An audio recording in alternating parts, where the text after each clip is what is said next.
I am on my way to Zion National Park. Coming up from Arizona, I go around the Grand Canyon and through some Native American reservation land where there are several stands with folks selling crafts. The views are vast and the mountain ranges are impressive. Holy cow, look at the scenery here. I love me some dirtbag camping. I was trying to get to a free camping site outside Zion to spend the night so I could get up early and be on the trail before sunrise. Driving around this part of the country, like we're right by the Grand Canyon, it's kind of to my left here.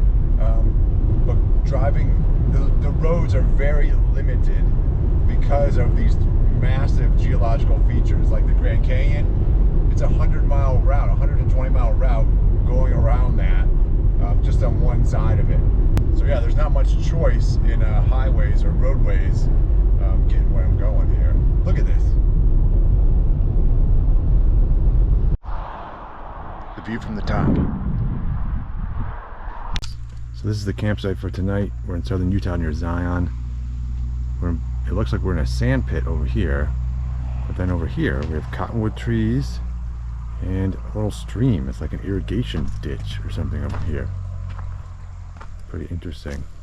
And I had some lizard friends earlier that seem to have disappeared now that the sun is starting to go down, and a little hummingbird friend that stopped by.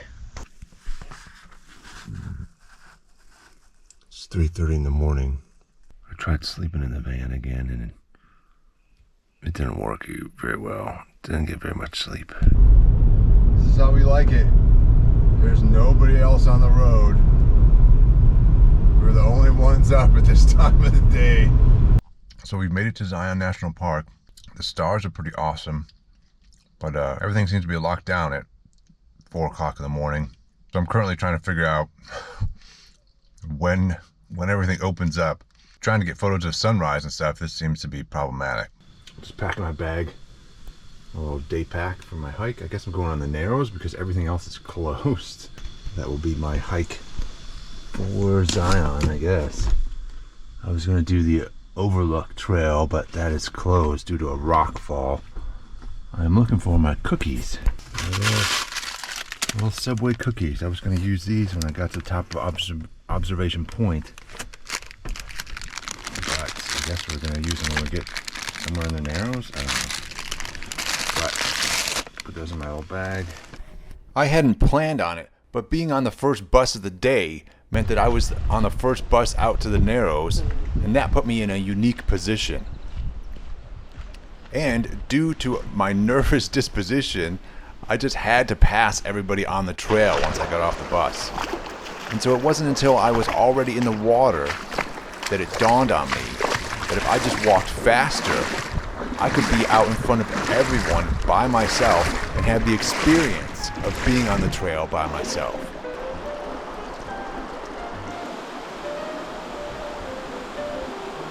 I'm just trying to outpace everybody. I'm like the first person out on this trail, so.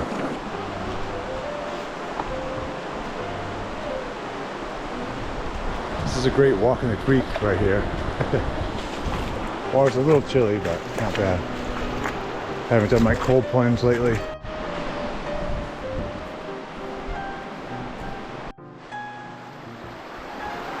I feel like I'm just running from everybody. They're chasing me. The crowds are chasing me.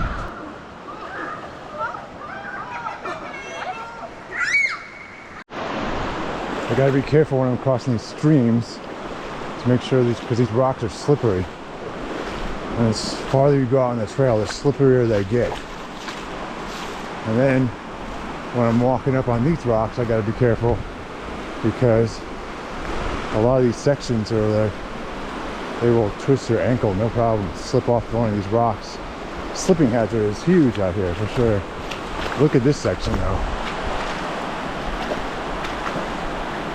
The hard part about this trail is paying attention to the scenery and the rocks at your feet so you don't slip. I do love this hiking in the water though. It reminds me of when I was a kid. We used to have a creek behind our house and this is all I did as a kid. All right, we're finally getting some nice light. Reflection of the morning light off the water. It's beautiful though, these giant boulders and stuff amongst the trail. Pretty awesome. But you can see like how worn all the soil and stuff is. I mean, there's a lot of foot travel out here. Nothing like a good stream hike, right? These are, I think, my favorite type of hikes.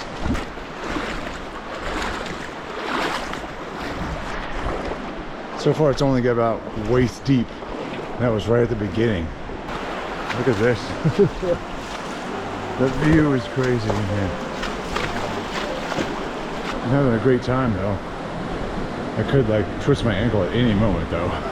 That would suck. I think, I mean, the hike isn't like physically, so to speak, challenging, but I really like how mentally engaging it is, because you gotta, like, you are very much paying attention to where you're walking. Just a little side canyon right there. Here's the main canyon. I just found one of the coolest beetles in the States. A little rhinoceros beetle. With his little horn there. Pretty awesome, man. We'll go and put him across the stream here in that shrubbery over near this tree and stuff. He was on his back, so in a puddle. So this should be an improvement for him. I forget what these guys are called, like Megastoma or something is the scientific name. Something like that. But yeah, you can see his wings are all wet. So we'll stick him over here and hopefully he can dry out. And hopefully nobody else notices him. Let's see. There you go, buddy. Safe journeys. Another cool boulder. There are these sections that get dark because it's so, the rock, the slot canyon, whatever, is so narrow. It's kind of cool. Like some of these corners here, it's like you can't see the ground. But what cool rock formations, huh? Like just the way they've been eroded. Very cool. This is very cool. There's several sections like this where there's little springs coming off the side of the hill. And here I can hear little birds nesting or roosting up in here somewhere. There are sections like this where it's got this water coming off the hill and makes these fun little sounds.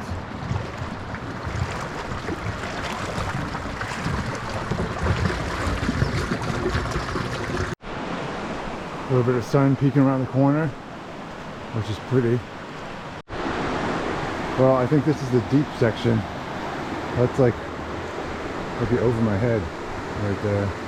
All right, my little sandals are rubbing my feet raw, so I think that this might be my turnaround point, or because they're only going to get worse. So I might as well turn around now before I'm regretting it later.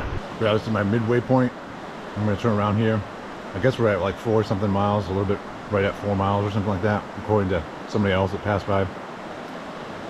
And cookie break, man. And then we'll head back. Alright, so by the time I made it back, I had about 8 different cuts on my feet. What happens is that there's grit in the water, like you get sand, and that sand gets between the straps on the sandal, and it just grinds away at your flesh. And the park tells you on the website, don't wear sandals, but they don't tell you why. And so, of course, I had to find out for myself. I've discovered that a product category called canyoneering boots is the way to go. Little man, where have you been? I'm pretty jacked up right now. I just had a donut and some fish fry from some local grocery store on my way back here. Like, quite the deal for $8.99. Fish fry, a dessert, and a drink. There's like French fries left still. So pretty stoked, man. Life is pretty good. I'm also drinking some soda, some Mountain Dew, and so that could explain it as well. Yeah, we're jacked up on sugar, but I do feel good about myself because I've done a thing, done something I've always wanted to do. I'm like, last weekend we went to Bryce Canyon. This weekend we went to Zion, and I feel like I'm living life. You know, there's been a few years here where I feel like life has become a little stagnant, and now I feel like I'm doing stuff I've been wanting to do for a while, and it feels good. It feels very good. Coppers.